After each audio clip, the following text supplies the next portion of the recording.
Good morning, everyone. In today's video, we will talk about instruments of monetary policy. Monetary policy के instruments basically दो type के होते हैं, quantitative and qualitative.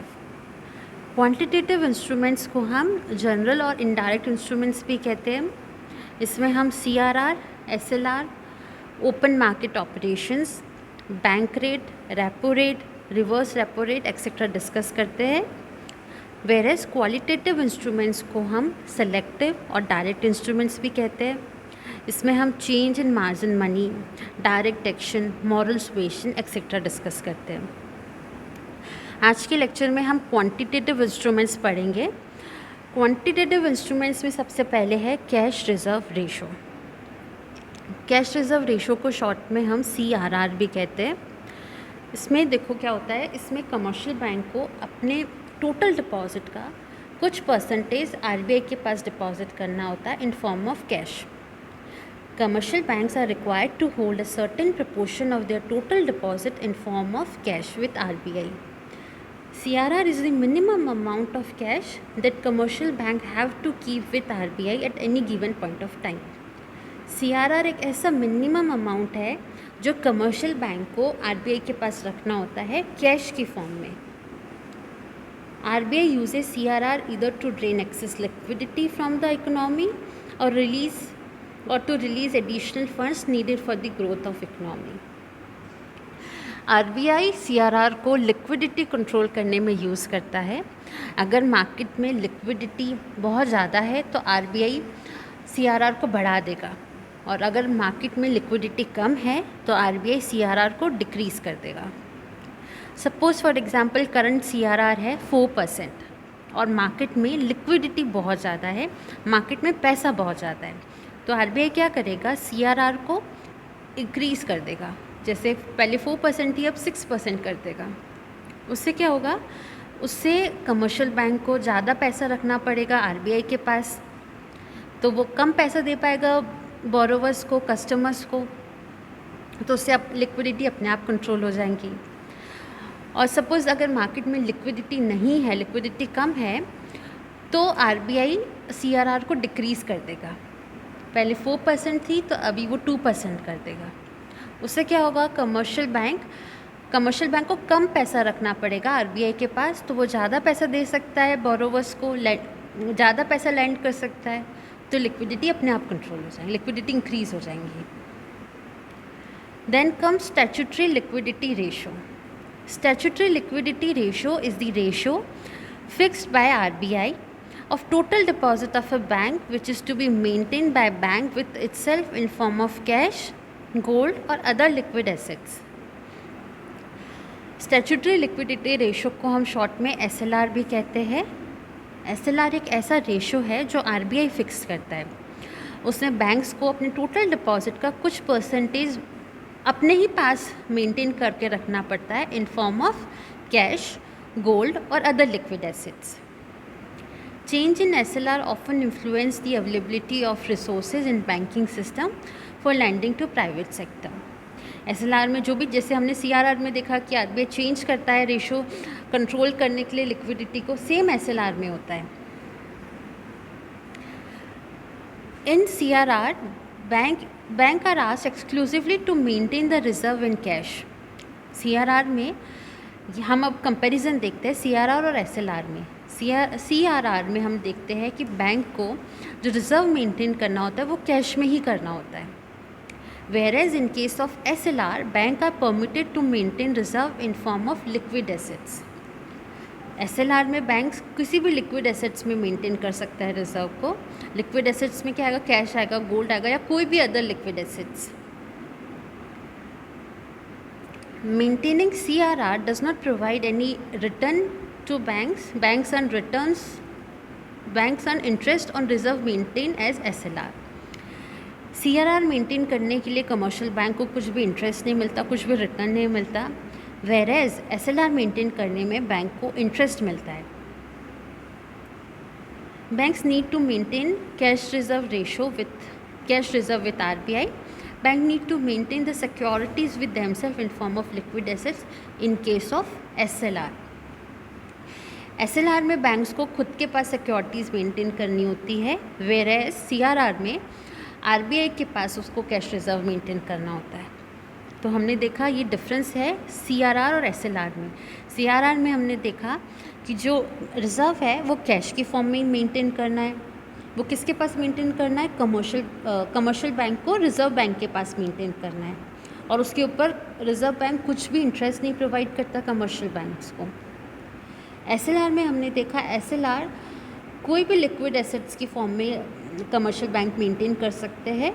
किसके पास maintain करेंगे? अपने खुद के पास कमर्शियल बैंक ये रिज़र्व मेंटेन करेंगे, और इसके अंदर उनको इंटरेस्ट भी मिलता है, क्योंकि वो किसी भी liquid asset, suppose government securities में मेंटेन कर रखा है, तो उसके ऊपर जो भी रिटर्न मिलेगा वो सारा कमर्शियल बैंक को मिलेगा।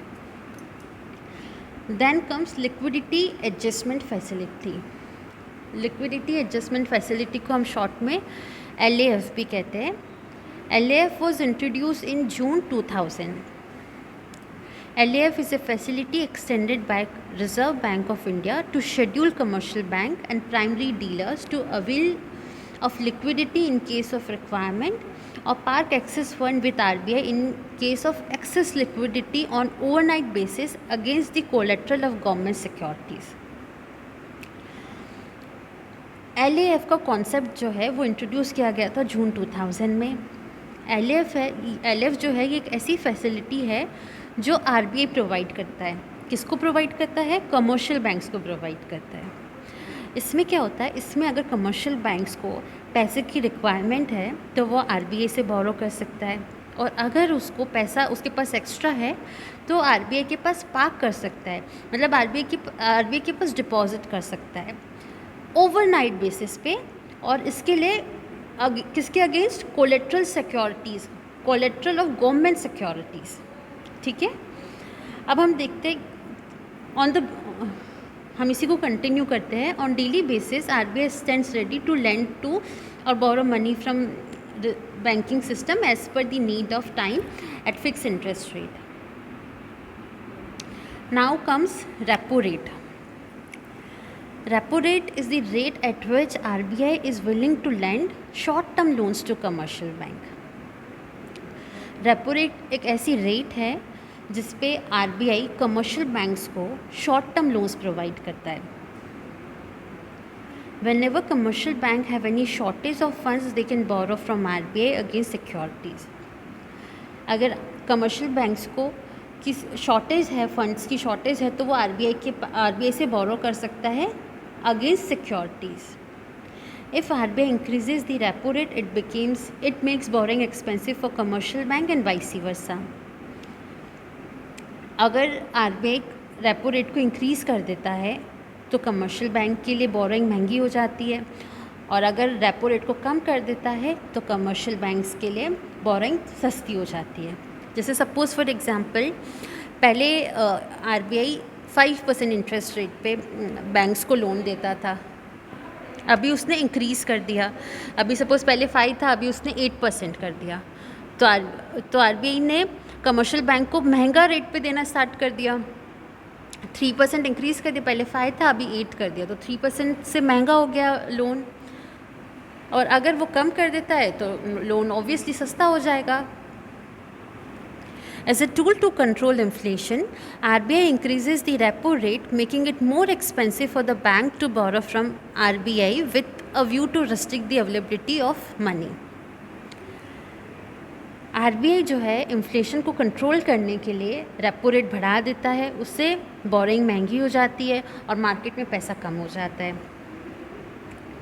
Then comes reverse repo rate. जैसा नाम से पता चल रहा है, यह है रेपो रेट का रिवर्स। इसमें क्या होता है? It is a rate at which RBI is willing to borrow from commercial bank, is known as reverse repo rate.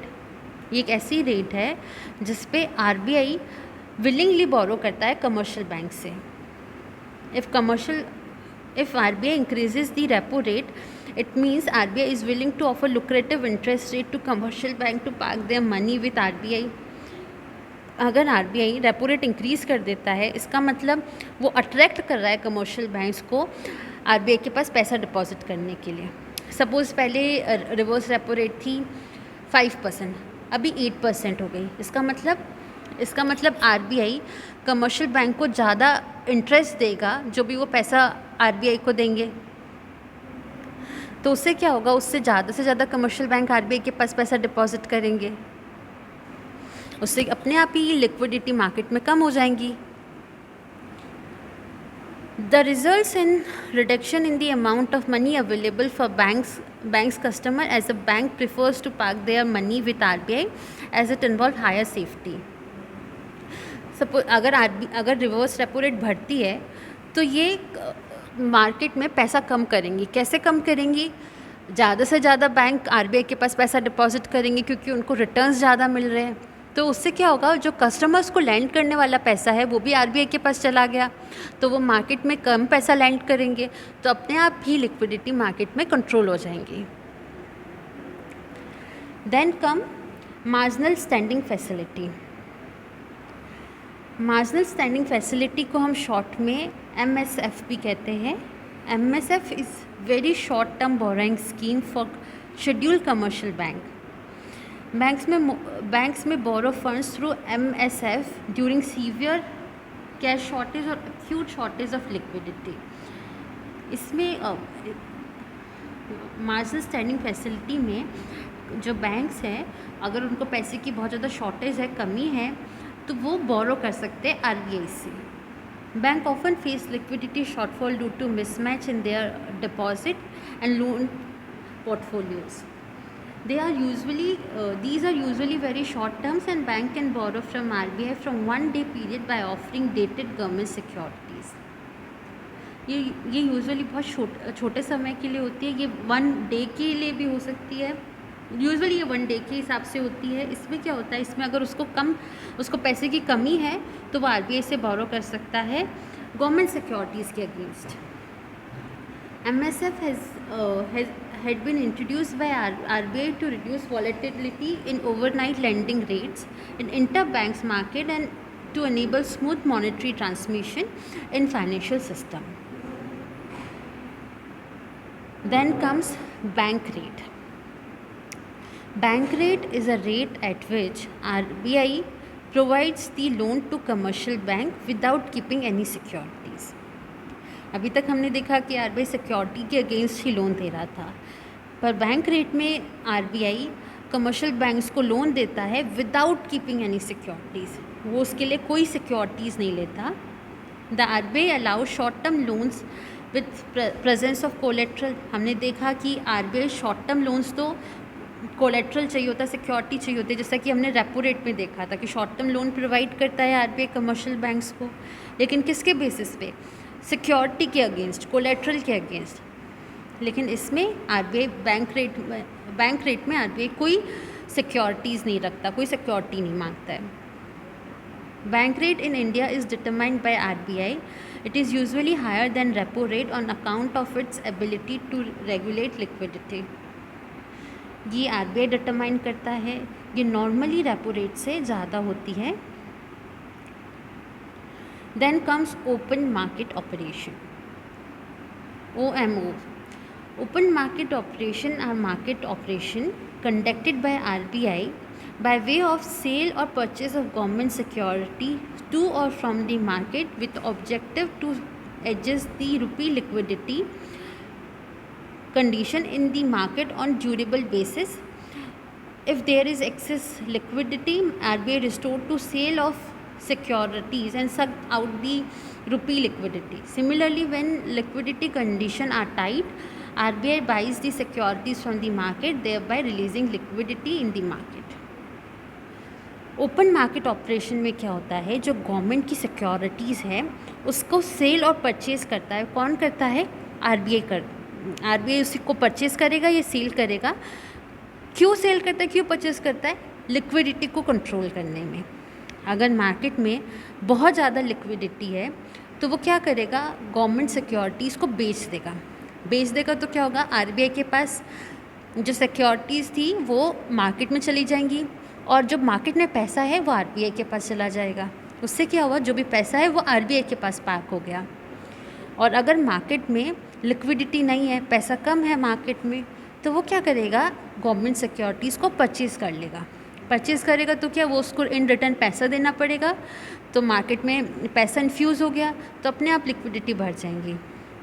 तो ये सारे जो इंस्ट्रूमेंट्स थे वो थे क्वांटिटेटिव इंस्ट्रूमेंट्स आरबीआई के। हम नेक्स्ट लेक्चर में क्वालिटेटिव इंस्ट्रूमेंट्स देखेंगे और देखेंगे कि ये सारे इंस्ट्रूमेंट्स कैसे आरबीआई यूज़ करता है इन्फ्लेशन को कंट्रोल करने में। That's all for today. Thank you for watching.